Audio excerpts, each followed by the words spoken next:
নমস্কার, good morning. নজরে বাংলা নিয়ে আপনাদের সাথে রয়েছে আমি প্রিয়াঙ্কা। শুরুতেই আমরা নজর রাখবো সাদ্দাম সর্দার, কুলতলির দুষ্কৃতী, কুখ্যাত দুষ্কৃতী। অবশেষে পুলিশের জালে কুলতলির সাদ্দাম সর্দার। গতকাল গভীর রাতে কুলতলি চুপড়িঝাড়ার একটি ভেড়ির আলাঘর থেকে সাদ্দামকে গ্রেফতার করে পুলিশ। গত কয়েকদিন ধরে সিপিআইএম নেতা মান্নান খানের ভেড়িতে লুকিয়ে ছিল সাদ্দাম। মোবাইল ফোন ট্রেস করার পাশাপাশি স্থানীয় সূত্রে খবর যায় তদন্তকারীদের কাছে। এরপর গতকাল রাতে ছোট ছোট দলে ভাগ হয়ে পুলিশি অভিযান চলে। সিপিআইএম নেতার ভেড়ির আলাঘর থেকে গ্রেফতার হয় সাদ্দাম শেখ। দীর্ঘদিন এখানে বাম আমল থেকে এই কাজকর্মগুলো হতো। আমাদের সরকার ক্ষমতা আসার পর থেকে পুলিশ অত্যন্ত সক্রিয়তার সঙ্গে এগুলো দমন করছিল, কিন্তু লুকিয়ে চুরিয়ে টুকটাক কাজ করতো। সেই জায়গা থেকে গতকাল গভীর রাতে পুলিশ খবর পায় যে চুবড়িঝাড়া অঞ্চলের আমাদের প্রাক্তন এমএলএ, তার ছায়াসঙ্গী মান্নান খান, সিপিএম এর এক নেতা, তার যে আলাঘর আছে ফিশারি, সেই আলাঘর থেকে পুলিশ খবর পেয়ে সেখান থেকে গভীর রাত তাকে গ্রেফতার করে। এবং এই ঘটনার সঙ্গে আমি মনে করি যে সিপিএম এর যেমন প্রত্যক্ষভাবে যোগ আছে, এবং এইটা তদন্ত হলে দেখবেন আরো অনেক সত্য বেরিয়ে পড়বে। এই যে আমরা ফাঁকা এলাকায় রয়েছি, ডান দিকে রয়েছে ঠাকুরার নদী এবং বাঁ দিকে রয়েছে বড় বড় ফিশারি। এই ফিশারির মধ্যেই যে আলাঘর, এই আলাঘর থেকেই তাকে গ্রেপ্তার করে কুলতলি থানার পুলিশ। এবং এই যে আলাঘর, সেই আলাঘরে থাকার জন্য সাদ্দামের সমস্ত রকম ব্যবস্থা করে দিয়েছিল এই বাম নেতা, এমনটাই পুলিশ সূত্রে খবর। এবং এখানে যেটা দেখা যাচ্ছে যে প্রত্যেকটি একটি মানুষ থাকতে গেলে তার যে যে করণীয় যে যে জিনিস লাগবে সেগুলো রয়েছে, যেমন খাবার জিনিস থেকে শুরু করে নেশার জিনিস, এবং তার সঙ্গে মশার উপদ্রব থেকে বাঁচতে মশার মারা ধূপ, রাত্রে যাতায়াতের জন্য টর্চ লাইট, তার সঙ্গে পেস্ট, বৃষ্টি হলে ছাতা, এবং তার সঙ্গে গামছা, এবং তা রাত্রে লাইটের জন্য সোলার লাইটের ব্যবস্থা। তার সঙ্গে একাধিক জামা কাপড়ও সেখানে রয়েছে। তা এর পাশাপাশি যদি কেউ অতর্কিত চলে আসে তার হামলা চালানোর জন্য ধারালো অস্ত্রও এখানে মজুদ ছিল। এই যে আলাঘর, সেই আলাঘর থেকে কিছুটা দূরে যে আরো একটি আলাঘর দেখা যাচ্ছে, সেই আলাঘর থেকে বাম নেতা মান্নান খানকে গ্রেপ্তার করে।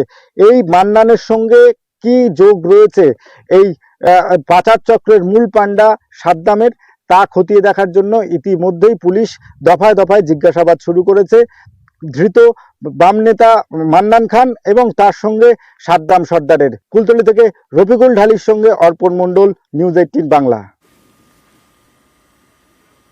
মূর্তি প্রতারণা মামলার অন্যতম কিংপিং কুলতলির এই সাদ্দাম। সোমবার তাকে ধরতে গিয়ে আমরা জানি হামলার মুখে পড়ে পুলিশ। এরপর পুলিশকে লক্ষ্য করে গুলি চালানোর অভিযোগ ওঠে। ঘটনার দিন থেকে গা ঢাকা দেয় কুলতলির এই কুখ্যাত দুষ্কৃতী সাদ্দাম।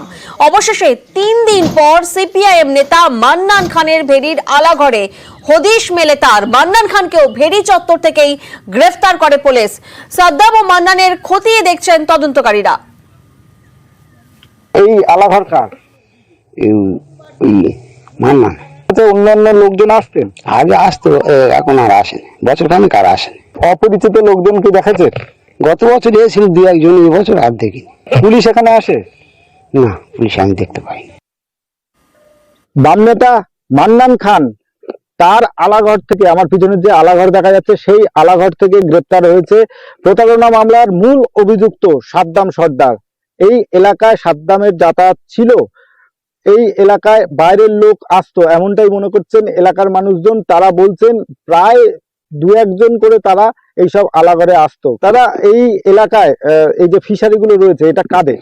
এটা হচ্ছে মান্নানের ফিশারি। মান্নান কে? মান্নান খান সিপিআইএম এর নেতা। এখানে কি বাইরের লোক প্রায় আসে? হ্যাঁ, দীর্ঘদিন ধরে যাতায়াত করে। আমরা ভাবতাম ওর বন্ধু বান্ধব, কিন্তু আজকে ধরা পড়ার পরে আমরা বুঝতে পারছি যে দুষ্কৃতী। এই যে সাদ্দামকে চিনতেন? নাম শুনেছিলেন? সাদ্দামকে নাম শুনেছিলাম, এরা আসা যাওয়া করতো, দেখতাম, কিন্তু আমি যে এরা দুষ্কৃতি মূলক কাজ করে আমাদের জানা ছিল না, আর আমরা জানতাম না। গতকাল আমরা জানতে পারলাম, এবং যে সাদ্দাম সর্দার যে টিভিতে আমরা দেখছিলাম যে এখানে এসে গা ঢাকা দিয়েছে সিপিআইএম নেতা যে মান্নান খানের ফিশারিতে, আমরা জানতাম না। যখন বাইরের লোকজন আসতো তারা কি মানে আত্মীয় হিসেবে আসতো, না মৎস্যজীবীর কাজ করতে আসতো? মান্নান বলতো এসব আমার বন্ধু বান্ধব, এদের নিয়ে এরা বেড়াতে আসে মাঝে মাঝে। বাম নেতা মান্নান খানের কাছে প্রায় বাইরের লোকজন আসতো, কিন্তু তারা যে দুষ্কৃতিমূলক কাজকর্ম করে এলাকায় গা ঢাকা দিতে আসতেন তা এলাকার মানুষজন তারা বুঝতে পারেননি। রফিকুল ঢালির সঙ্গে অর্পণ মণ্ডল, নিউজ 18 বাংলা, কুলতলি। সাদ্দাম ও মান্নানকে কুলতলি থানায় রাখা হয়েছে। আজ ধৃত দুজনে বারুইপুর আদালতে পেশ।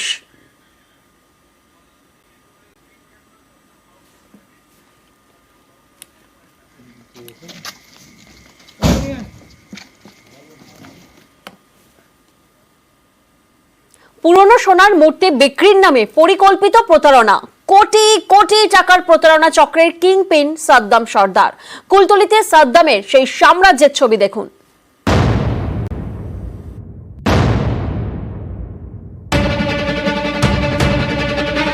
সাদ্দাম সর্দার প্রতারণা চক্রের মাথা, কুখ্যাত দুষ্কৃতী। সোমবার তাকে ধরতে গিয়ে কুলতলিতে আক্রান্ত হয় পুলিশ। পুলিশকে লক্ষ্য করে গুলি চালানোর অভিযোগ উঠেছে। সাদ্দামের ঘরের খাটের নিচে মিলেছে সুড়ঙ্গ, যা কাঁকড়ার খাল হয়ে মিশেছে ঠাকুরান নদীতে। এসব দেখে পুলিশের চক্ষু চড়ক গাছ। তাদের তদন্তে উঠে এসেছে চাঞ্চল্যকর তথ্য। পুলিশ জানতে পেরেছে প্রতারণা চক্র চালাতে কুলতলিতে রীতিমতো সাম্রাজ্য তৈরি করেছিল সাদ্দাম। সাইরুল সর্দার, সাকাত আলী সর্দার, শাহজাহান সর্দার এবং আহেদ আলী মোল্লা, এই চারজন সাদ্দামের ঘনিষ্ঠ সাকরেদ। সবাই দক্ষিণ 24 পরগনার কুলতলির পয়তার হাটের বাসিন্দা। এছাড়াও টাকা দিয়ে অনেক গ্রামবাসীকে দলে টানে সাদ্দাম। পুলিশের দাবি এই সবাইকে নিয়ে চলতো প্রতারণা চক্র, একেবারে টিম গেম। পুরনো মূর্তি দেখিয়ে খদ্দের জোগাড় করা হতো। সামনে থাকতেন গ্রামেরই কয়েকজন। দাবি করা হতো মাছ বা কাঁকড়া ধরতে গিয়ে ওই মূর্তি তারা কুড়িয়ে পেয়েছেন। প্রথমে সাদ্দামের দল বলতো কম দামে মূর্তি পাওয়া যাবে। মূর্তিও তৈরি করা হতো সুকৌশলে। মূর্তির নাক এবং কানের একটা অংশ তৈরি হতো সামান্য সোনা দিয়ে। সেই জায়গা থেকেই কিছুটা অংশ দেওয়া হতো পরীক্ষা করার জন্য। কম দামে আসল সোনা কেনার লোভে অনেকেই মূর্তি কিনতে রাজি হয়ে যেতেন। মূর্তি নিতে পয়তার হাটে গেলেই শুরু হতো সাদ্দাম বাহিনীর খেল। ক্রেতাদের থেকে টাকা পয়সা কেড়ে নিয়ে চম্পট দিত তারা।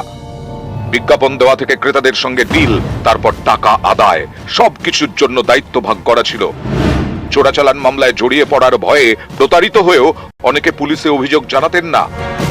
এই সুযোগটাকেই কাজে লাগাতো সাদ্দাম বাহিনী। যদি কেউ প্রতারণার অভিযোগ করে তার জন্য আগাম প্রস্তুতি নিয়েছিল সাদ্দাম সর্দার। প্রতারণার অভিযোগ উঠলেই সামনে ঠেলে দেওয়া হতো গ্রামেরই কয়েকজনকে। কেউ কেউ আত্মসমর্পণও করতেন। কখনোই সাদ্দাম বা তার ঘনিষ্ঠ সাকরেদরা সামনে আসতো না। যাদের পুলিশ গ্রেফতার করত তারা কয়েকদিন পর জামিন পেয়ে যেত। এরপর ফের শুরু হতো প্রতারণার খেলা। এই খেলা শেষ করতেই আসরে নেমেছে পুলিশ। কয়েক সপ্তাহ আগে নদিয়ার এক ব্যক্তি অভিযোগ করেন, তৎপর হয় পুলিশ। তদন্তকারী দল গঠন করা হয়। পুলিশের দাবি পয়তার হাটে অভিযানে গেলে দুজন আত্মসমর্পণও করতে চায়। পুলিশ তাদের ধরেনি। কুলতলিতে অভিযানও বন্ধ হয়নি। সাদ্দামের অবস্থান স্পষ্ট হতেই সোমবার ভোরে পয়তার হাটে যায় পুলিশ। তখনই গুলিও চালানো হয়। এই ঘটনায় 2 মহিলাকে গ্রেফতার করে পুলিশ। এছাড়া 26 জনের নামে মামলা রুজু করা হয়েছে। সোমবার পুলিশের হাত থেকে সাদ্দামকে ছিনিয়ে নেয় তার পরিজনরা। এরপর পুলিশ আবার অভিযান চালায়। সাদ্দামের ঘরে খাটের তলায় মেলে সুড়ঙ্গের হদিশ।